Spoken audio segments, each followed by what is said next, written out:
Hello, my online teachers. Today I'm going to talk to you about time management and how to pace your lessons at iTutorGroup. And I'll talk to you guys a little bit about different style lessons, different level students, dealing with all these situations because there's so many different types of lessons you could possibly teach and different level students because we have K through adult, levels 1 through 12. There's a lot of different scenarios. So let's take a look. I'm going to give you a little tutorial. I filled out a PowerPoint presentation, so I'll show you that, but I will do a voiceover. Then I will see you at the end of the video again. Okay, welcome to the training. We're going to be talking about teaching English online, time management by me, Nikki Lubing. This is not how iTutorGroup requires you to run your class. This is what works best for me with iTutorGroup materials and the different levels of students that we teach. Areas to consider for your pacing: the level of the students, whether they are beginner, intermediate, or advanced, whether they are adults or juniors, what the materials are exactly, and then any wildcards such as questions students might ask, struggles they have, IT issues, etc. Student levels: for beginners, you definitely need to fill in a lot more information with activities, games, props. You will be speaking about 50 or 60% of the time with beginners because the students need your help with learning vocabulary. They know little to nothing. If you don't speak 50% or 60% of the time, they're not going to know what to do. Intermediate. With intermediate students, you'll be able to ask some open-ended questions which can help with extending slides, correcting their grammar and pronunciation will also fill up time. So with intermediate students, you can speak about 40% of the time because they can respond a lot more. They have so much more vocabulary to actually respond. With advanced students, you will have much more in-depth conversations. Of course, you still need to correct their grammar and pronunciation, but you will speak around 30% of the time. I have to be honest that depending on the student's personality, you could still be speaking 40% of the time, even perhaps 50%, because some people are just not talkers. But we're going to talk a little bit more about that as we continue. So let's consider types of materials that you could have. There's the just right, the sparse ones, and the ones that are too long. So obviously for lessons that are just right, basically it's perfect. You have just enough materials to finish the lesson on time. You probably don't have to worry too much about extending. Then you have the ones that are sparse, and I have to say this is my least favorite because you have to do a lot more prep work, but as you become a better teacher, or a more, I shouldn't say better, but a more experienced teacher, you do come up with more ideas and you fill up a mental toolbox of different games that you can play. But games or activities or discussion questions, it's a lot of different things that you can do to fill in the time. So for sparse materials, whatever it is, it's just not enough. So that's why you have to figure out what you're going to fill in. But then you also have materials that are too long. I feel like this actually rarely happens, but sometimes there's just way too many reading slides. The reading slides are like way too long, or there's like way too many discussion questions. So you have to figure out what information you can cut. And for me, I find it a lot easier to cut information and still make the student feel like they have gotten plenty out of the class. And I always say that you should communicate what's going on. Don't hide it from them. Let them know, hey, there's a lot of materials in this lesson. Can you guys help me out with reading a little bit more quickly? Or there's a lot of discussion questions, so I'm going to have to limit you guys to speaking for 1 minute each. Whatever it is, just let them know, because whenever you try to hide it from them, that's when they have room to give you a lower rating. But if you communicate clearly, they're much more likely to respect you for that because they understand what's going on and they can empathize with you. Let's take a look at a 45-minute lesson. This is a pacing guide for intermediate and advanced level students. So I'm going to give you like a basic lesson outline. So pacing for a 45-minute class, we're going to pretend like there's 4 intermediate or advanced students, and we're going to talk about what would be on the pages or each slide. So for your title page, you want to take 1 to 2 minutes. Really try not to go too far over that because the students are kind of like, well, are we going to actually do this lesson or not? It just starts to get to be too much, so be cognizant of that. You can always fill in time at the end with free talk. So if you're worried that the reason that you're doing a super long introduction is because you're worried about time, definitely save that for the end for free talk. There's always a reading page that is an introduction. So that page is just telling you what's going to be happening in the lesson. So any reading page that I do, I take 2 to 3 minutes with the student on those pages. So I have the student read the introduction, I correct any pronunciation errors, ask a question to the student who read, and then I type out their answer verbatim and work on corrections with them. But first, I check if they are able to self-correct. The reason you want to have them self-correct is because it helps them so much and it makes them feel like they have a sense of achievement when they're able to self-correct. It also really helps them remember where they're making mistakes. So it's very constructive feedback, and it's all happening live in the lesson instead of you just feeding them what they said wrong. It's much more productive to do it in a way where they can see it visually and where they're able to do it themselves. So here's my example for correcting a student. The teacher says, "What did you do this weekend?" And the student says, "I go to park for a walk." So I type it out like this because then when you fill in the blank here, you show them where they missed some words.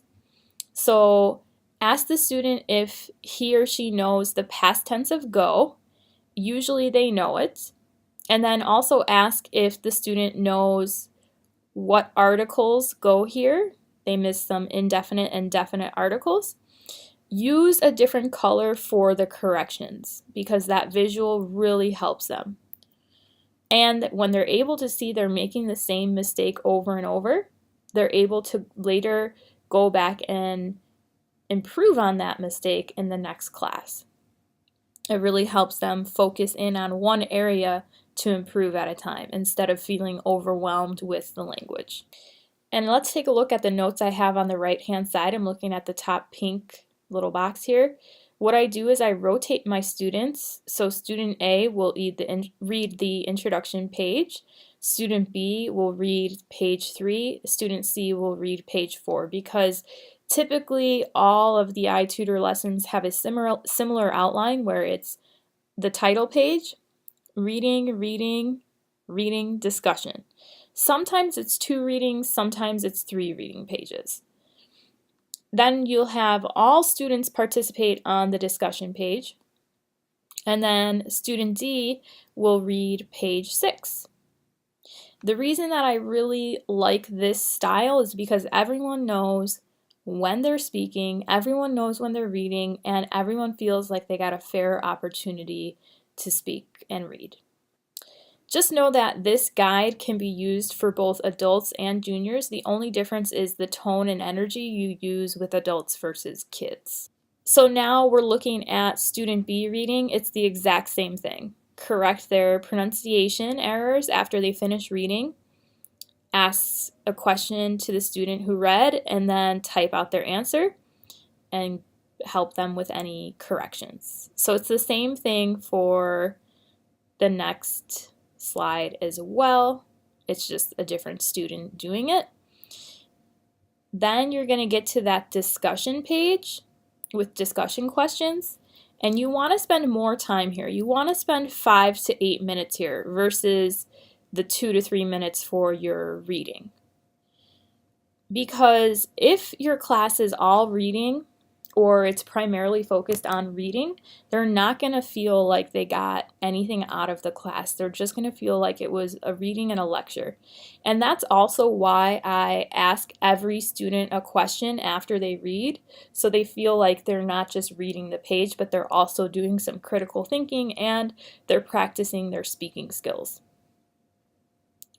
For the discussion page, you're going to rotate the students, and you're starting with student D because all of these people, A, B, and C, they already read. So this person has been sitting here for a little bit and hasn't had much participation yet, so you want to get to that person right away. And if you do have time, because sometimes I'll have enough time where 2 people can speak per page, so maybe I'll ask 2 different people to answer a question on a reading page, so that way there's more participation from everyone.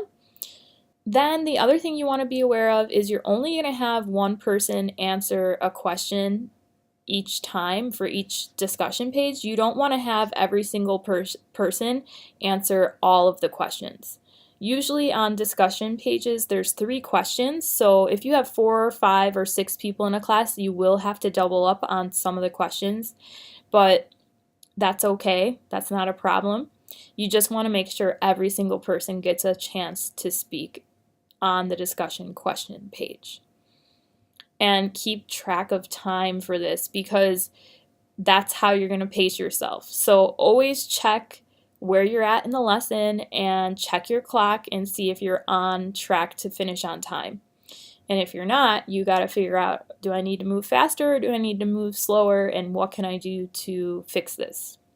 Now you're going back into the reading, and it's the same model, the same outline. 2 to 3 minutes to get all of that done.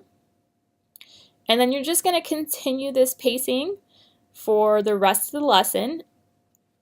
Most lessons are around 15 pages, give or take. And you just use this rotating pattern for the rest of the lesson. I see I have a typo here. I'll have to go back and fix that later. Now I want to give you some tips for beginners, because a beginner 45-minute lesson is a lot different than intermediate or advanced, because as we know, the beginners don't have the language to converse. So let's talk about what to do. Rotating students. Instead of rotating 1 student per page, you will rotate all of the students by giving them the chance to repeat a word or sentence on each slide.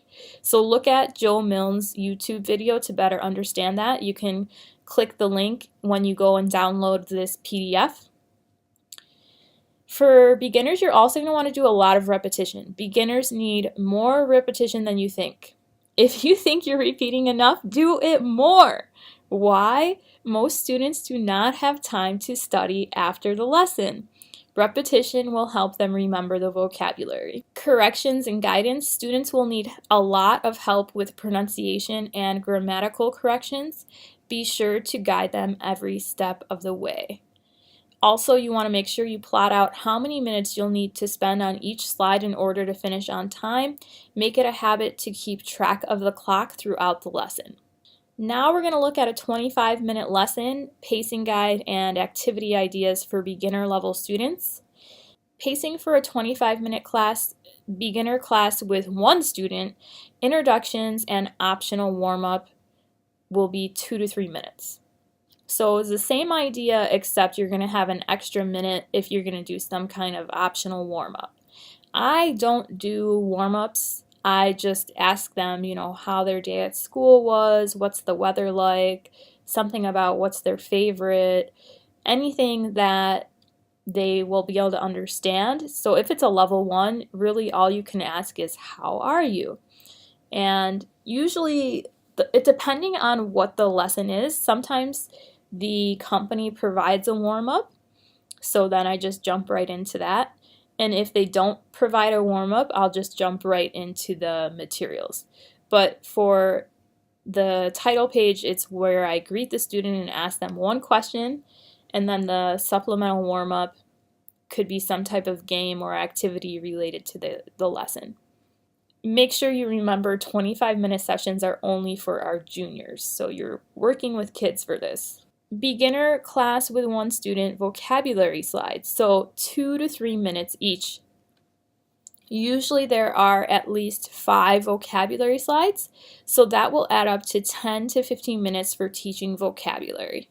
But how do you teach vocabulary? This is an area where I really had to practice how to do this, because typically all I did when I first started teaching online was just repeat the word and maybe show some of my props, and that was it. But then I learned I could get more in depth with it, and that's what I'm going to teach you guys now. Your beginner class, you want to do that 2 to 3 minutes each. So what can you do to fill that time if it's just one word on the page?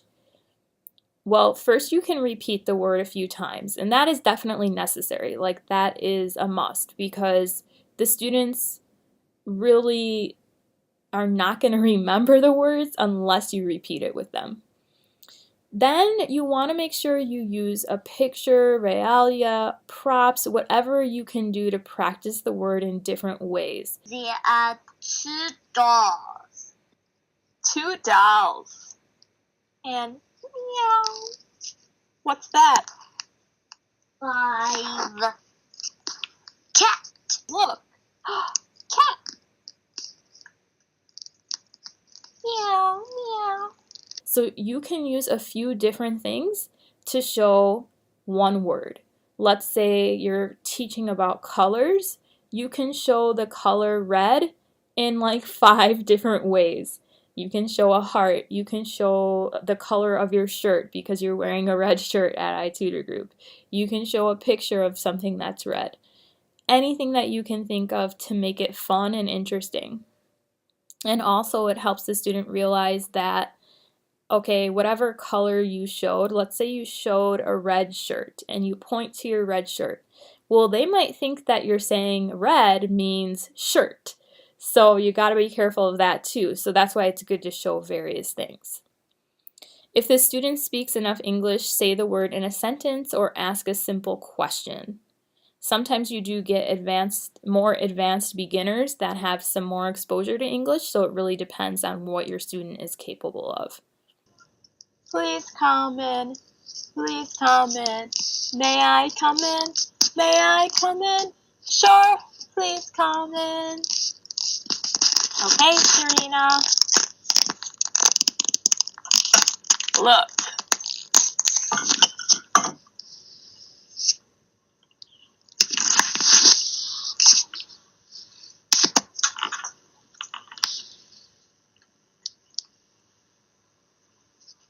May I come in? Sure. May I come in? Sure. Please come in. Yeah, thank you.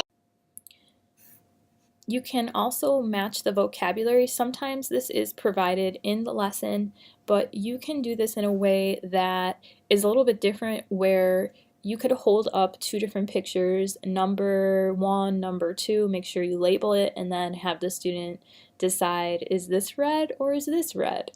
And then you could also show the word red. So you can say, like, you'd have to obviously write this all out, but you'd have to put the word red, then show the 2 pictures, and then ask the student, like, okay, which one is red? And then have them match that way. Or you could upload it instead of showing it. So you could upload 2 different pictures and then have them circle the one that's red. And again, sometimes that's actually something that's already incorporated in the lesson, so you have to be aware if that's going to work or not for the lesson that you're teaching. What color is it?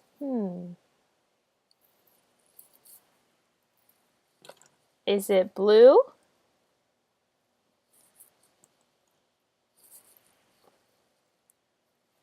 Yellow?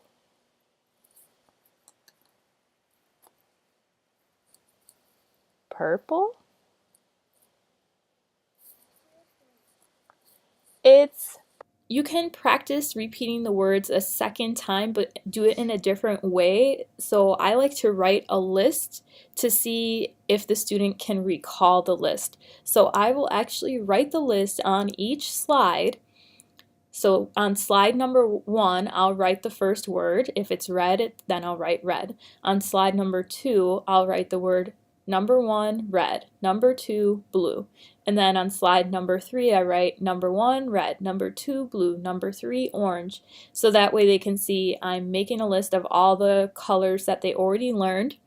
And then afterwards, well, actually while teaching, I will highlight whatever words that they struggled with, because then that's like a note to myself that they need to go back and practice that one.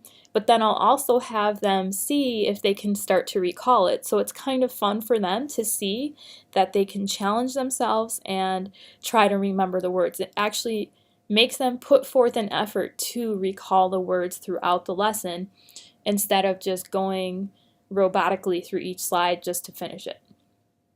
And then if you're going to show realia, pictures, or props to see if the student can guess the vocabulary word, that's a great way to practice again. So use whatever props you're already using and then kind of go through it again. You could make it more of a game by going fast, or you could make it a game by kind of having them guess something. There's always different ways you can make it fun and interesting. How many dolls do you see here? 1 doll. But look! Now how many? 2 How many? 2 dolls. dolls. Oh. And now how many? 3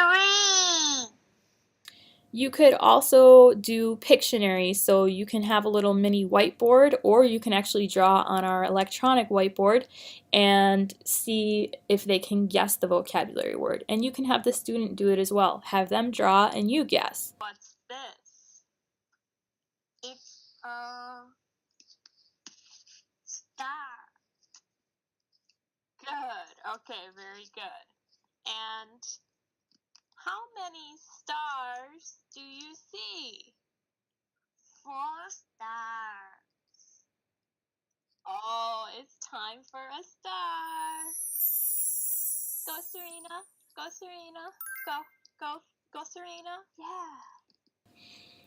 You can look at a picture or use props and see how many words the student can remember and make it a game by having points. You can start to write the word. Sometimes I'll write blank spaces and start to fill in the word and see if they can help me fill it in. And sometimes I'll have to do it the first time myself and show them what I'm doing as a model. And then they'll start to do it with me once they understand what I'm asking them to do. So it's basically just filling in the blank to see if they can remember the spelling of the word.